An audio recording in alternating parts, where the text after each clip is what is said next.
আলুর দম তো অনেক খেয়েছেন। একবার এই পুরভরা আলুর দমের রেসিপি খেয়ে দেখুন, নিরামিষের দিন একদম জমে উঠবে। এই স্টাফড আলুর দম কিন্তু লুচি, রুটি, পরোটা, ফ্রাইড রাইস, পোলাও সব কিছুর সাথেই কিন্তু দুর্দান্ত লাগে। নমস্কার বন্ধুরা, মন কিচেনে আপনাদের সবাইকে স্বাগত। আশা করি আপনারা সবাই খুব ভালো আছেন। আজকে খুব সহজে দুর্দান্ত স্বাদের পুরভরা আলুর দমের রেসিপি আপনাদের সাথে শেয়ার করব। তার জন্য এইখানে ছোট ছোট সাইজের আলুগুলোকে নিয়ে খুব ভালো করে খোসা ছাড়িয়ে ভেতরটাকে ফাঁকা করে নিয়েছি। আর একটা আলু আমি আপনাদেরকে কেটেও দেখাচ্ছি আলুগুলো আমি কিভাবে কেটেছি। তার জন্য ছোট সাইজের একটা আলু নিয়ে খুব ভালো করে খোসা ছাড়িয়ে মুখের দিকটাকে একটুখানি কেটে নিয়ে তারপরে এরকম একটা পিলারের সাহায্যে গোল গোল করে ঘুরিয়ে ভেতরের আলুটাকে বের করে নেব। আর এইভাবে করে কিন্তু খুব সাবধানে আস্তে আস্তে করলেই দেখবেন আলুটা খুব সুন্দর ভেতরটা ফাঁকা হয়ে যাচ্ছে। দেখুন এখানে একটা আলু আমার খুব সুন্দর করে কেটে নেওয়া হয়ে গেছে, আর দেখতেই পাচ্ছেন ভেতরটা কত সুন্দর ফাঁকা হয়েছে। একই রকমভাবে সবগুলো আলু আমি কেটে নেওয়ার পরে খুব ভালো করে ধুয়ে জলটাকে ঝরিয়ে নিয়েছি। এখন আলুর মধ্যে পরিমাণ মতো নুন আর পরিমাণ মতো হলুদ দিয়ে খুব ভালো করে আলুগুলোকে আমি নুন হলুদ দিয়ে মাখিয়ে নিচ্ছি। আলুর ভেতরটাও কিন্তু খুব ভালো করে একটুখানি নুন হলুদ মাখিয়ে নিতে হবে। দেখুন খুব ভালো করে আলুগুলোকে নুন হলুদ মাখিয়ে নেওয়া হয়ে গেছে। এখন আলুগুলোকে আমি ভেজে নেব। তার জন্য উনানে একটা কড়াই বসিয়ে দিয়ে পরিমাণ মতো সর্ষের তেল দিয়ে দিয়েছি। এই রেসিপিটা আমি পুরোটাই সর্ষের তেল দিয়ে করব, তবে আপনারা চাইলে কিন্তু সাদা তেল দিয়েও করতে পারেন। তেলটা খুব ভালো করে গরম হয়ে গেলে নুন হলুদ দিয়ে মাখিয়ে রাখা আলুগুলোকে দিয়ে দিচ্ছি। আলুগুলোকে দিয়ে একটুখানি নেড়ে চেড়ে এখন ঢাকা দিয়ে একদম লো আছে 5 মিনিট আমি রান্না করে নেব।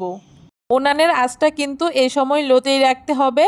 5 মিনিট পরে ঢাকনাটাকে খুলে নিচ্ছি, আর দেখুন একটা পাশ কিন্তু খুব সুন্দর একটা কালার চলে এসছে। এখন এক এক করে আলুগুলোকে আবার আমি উল্টে দিচ্ছি, আর আবারও আলুগুলোকে উল্টে দিয়ে ঢাকা দিয়ে একদম লো আছে 5 মিনিট ভেজে নেব। এইভাবে করে আলুগুলোকে ভাজলে কিন্তু আলুগুলো খুব সুন্দর এখানে সেদ্ধ হয়ে যাবে। আর এই পুরভরা আলুর দমের জন্য আলুগুলো এমনভাবে এই সময় ভাজতে হয় যাতে 70% আলু এখানেই সেদ্ধ হয়ে যায়। দেখুন আলুগুলো আমার খুব সুন্দর করে ভেজে নেওয়া হয়ে গেছে, আর আলুগুলো কিন্তু আমার 70% সেদ্ধও হয়ে গেছে। এখন আলুগুলোকে খুব ভালো করে তেল ঝরিয়ে তুলে নিচ্ছি। আলুগুলো এদিকে ঠান্ডা হতে থাক, আর এইদিকে আলুর ভেতরে পুর ভরার জন্য আমি পুরটাকে রেডি করে নিচ্ছি। তার জন্য এখানে আমি 200 গ্রাম পনির নিয়ে নিয়েছি। এখন পনিরটাকে খুব ভালো করে একটা গ্রেটারের সাহায্যে গ্রেট করে নিচ্ছি। আপনারা চাইলে কিন্তু হাত দিয়ে ভেঙেও নিতে পারেন। পনিরটা খুব ভালো করে আমার গ্রেট করে নেওয়া হয়ে গেছে। এখন এক এক করে এখানে কিছু মশলা অ্যাড করব। স্বাদ মতো নুন দিয়ে দিলাম, সামান্য একটু জিরে গুঁড়ো দিয়ে দিলাম, একদম সামান্য একটু গরম মশলার গুঁড়ো দিয়ে দিয়েছি, এখানে গোলমরিচের গুঁড়ো দিয়ে দিয়েছি, আর ধনে গুঁড়ো দিয়েছি। তার সাথে স্বাদ মতো এখানে 2টো কাঁচা লঙ্কা কুচি করে দিয়েছি, আর কিছুটা ধনেপাতা কুচি করে দিয়ে দিয়েছি। এখন খুব ভালো করে এগুলোকে আমি মিশিয়ে নেব। খুব ভালো করে সব কিছু একসাথে কিছুক্ষণ মিশিয়ে নেওয়ার পরে এখানে আমি কয়েকটা কিশমিশ আগে থেকেই কুচি করে রেখেছিলাম, সেই কিশমিশগুলোকে দিয়ে দিচ্ছি। আপনারা চাইলে কিন্তু গোটা কিশমিশও এখানে ব্যবহার করতে পারেন, তার সাথে আপনাদের পছন্দ মতো যে কোনো ড্রাই ফ্রুটসও ব্যবহার করতে পারেন। কিশমিশটাকে দিয়ে খুব ভালো করে মিশিয়ে নেওয়ার পরে এখন আলুর ভেতরে আমি এই পুরটাকে ভরে নেব। তার জন্য পুরটাকে কিছুটা হাতে নিয়ে হাত দিয়ে একটুখানি লম্বা করে নিয়ে তারপরে আলুর ভেতরে ভরে নিচ্ছি। এভাবে করে পুরটা ভরলে কিন্তু খুব সহজে আলুর ভেতরে ভরে নেওয়া যায়। দেখুন একটা আলুর ভেতরে আমি পুরটাকে ভরে নিয়েছি, আর আবারও আরেকটা আলুর ভেতরে আমি পুরটাকে ভরে নিচ্ছি। এইভাবে করে সবগুলো আলুর মধ্যে আমি এই পনিরের পুরটাকে ভরে নিচ্ছি। দেখুন এখানে সবগুলো আলুর ভেতরে আমার পনিরের পুরটাকে ভরে নেওয়া হয়ে গেছে, আর দেখতে কতটা সুন্দর লাগছে। আলুর ভেতরে পুর ভরা হয়ে গেছে। এখন আলুর দমটাকে রান্না করব। তার জন্য কড়াইতে যে তেলটা ছিল ওই তেলের মধ্যে আরও সামান্য একটু তেল দিয়ে ফোড়নের জন্য এখানে একটা তেজপাতা, একটা শুকনো লঙ্কা আর গোটা জিরে দিয়ে দিয়েছি। মশলাটাকে একটুখানি ভেজে নেওয়ার পরে এখানে স্বাদ মতো 1 চামচ মতো কাঁচা লঙ্কা বাটা দিয়ে দিয়েছি। আপনারা চাইলে এখানে কাঁচা লঙ্কার সাথে আদা বাটাও ব্যবহার করতে পারেন। কাঁচা লঙ্কাটাকে দিয়ে খুব ভালো করে একটুখানি নেড়েচেড়ে নেওয়ার পরে বড় সাইজের একটা টমেটোকে আমি পেস্ট করে নিয়েছি। সেই টমেটো পেস্টটাকে দিয়ে আবারও খুব ভালো করে মিশিয়ে নিচ্ছি। টমেটো বাটাটাকে দিয়ে কিছুক্ষণ নেড়েচেড়ে নেওয়ার পরে এখানে আমি গুঁড়ো মশলাগুলোকে দিয়ে দিচ্ছি। হলুদ গুঁড়ো, জিরে গুঁড়ো, ধনে গুঁড়ো, লঙ্কার গুঁড়ো, স্বাদমতো নুন দিয়ে খুব ভালো করে এখন মশলাটাকে কষিয়ে নেব। মশলাটা কষানোর সময় উনানের আঁচটাকে একদম মিডিয়ামে রেখেছি, আর মিডিয়ামে রেখে মশলাটাকে কিছুক্ষণ কষিয়ে নেব।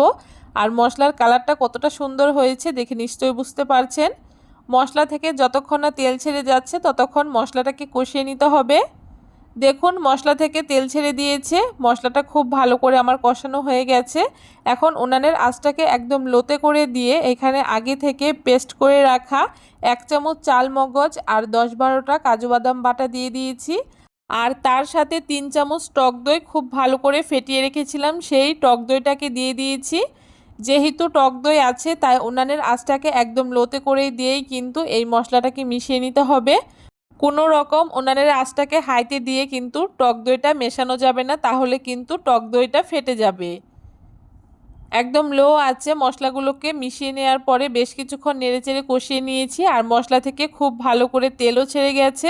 এখন এখানে আমি পরিমাণ মতো ঝোলের জন্য 1 বাটি জল দিয়ে দিয়েছি। জলটাকে দিয়ে খুব ভালো করে মশলার সাথে মিশিয়ে নিয়ে উনানের আঁচটাকে মিডিয়ামে দিয়ে এখন খুব ভালো করে ঝোলটাকে 5 মিনিট মতো জাল করে নেব।